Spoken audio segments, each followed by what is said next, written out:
नमस्कार। आज हम रघुवंश महाकाव्य के 24वें पद्य का अध्ययन करेंगे, जो इस प्रकार है। ताम अंति कन्यस्त बलि प्रदीपाम अन्वाश्ये गोप्ता गृहिणी सहाय क्रमेण सुप्ता मनु संविवेश सुप्तो उत्थिताम प्रातः अनुतिष्ठिताम। प्रस्तुत पद्य में राजा दिलीप के द्वारा तन्मय होकर नंदिनी की सेवा करने का उल्लेख किया है। यह राजा की तपस्या की चरम सीमा है। उसके बाद उसका मनोरथ पूर्ण हो जाता है। इसका वर्णन इसमें किया है। गोप्ता, पृथ्वी के रक्षक राजा दिलीप गृहिणी सहाय अपनी पत्नी सुदक्षिणा के साथ अंतिकन्या से, जिसके पास उपहार सामग्री और बलि प्रतिपाप और पूजा के लिए दीपक रखे गए थे, ताम उस नंदिनी के अनवासे यानी पास में बैठ कर के क्रमशः सुप्ताम सोने के अनु यानी पश्चात संविवेश सोते थे और प्रातःकाल सुप्तो उत्थिताम उस गौ के सोकर जागने के अनु यानी बाद उदष्टित यानी उठ जाते थे। अर्थात राजा दिलीप और उनकी पत्नी सुदक्षिणा दोनों मिलकर उस नंदिनी की सेवा करते थे। रात्रि के समय जब गौ भूमि पर बैठकर विश्राम करती थी, तो पति पत्नी उसके पास उपहार सामग्री रखते थे और दीपक भी रखते थे। जब नंदिनी सो जाती थी तो वे दोनों सोते थे और उसके जागने पर वे दोनों जाग उठते थे। इस प्रकार से वे नंदिनी के सेवा कार्य में लगे हुए थे। अगला जो 25वां पद्य है वो इस प्रकार है। इत्थम व्रत धार्यते प्रजार्थम समम महिषा महनीय कीर्ते सप्तव्यतुये त्रिगुणानि तस्य दिनानि दीनोद्धरण चित्तस्य। प्रस्तुत पद्य में राजा दिलीप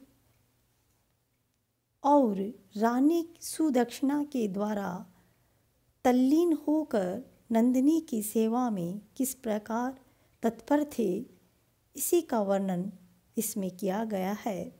इत्थम यानी इस प्रकार से, प्रजार्थम संतान प्राप्ति के लिए, मिषा समम अपनी रानी सुदक्षिणा के समम यानी साथ, व्रत धार्यते व्रत करते हुए, व्रत गो सेवा रूपी व्रत को धार्यत यानी धारण करते हुए, महनीय कीर्ते महान यशस्वी उस राजा दिलीप के दीनोद्धरण चित्त से, दीन दुखियों के उद्धारक तस्य उस राजा दिलीप के त्रिगुणानि सप्त दिनानि 7 के 3 गुणे अर्थात 21 दिन व्यतीय यानी व्यतीत हो गए।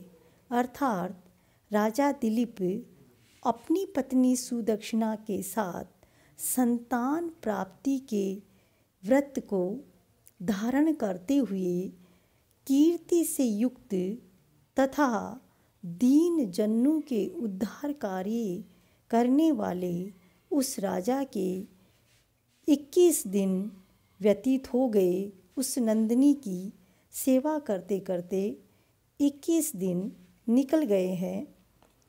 अगला जो 26वां पद्य है वो इस प्रकार है।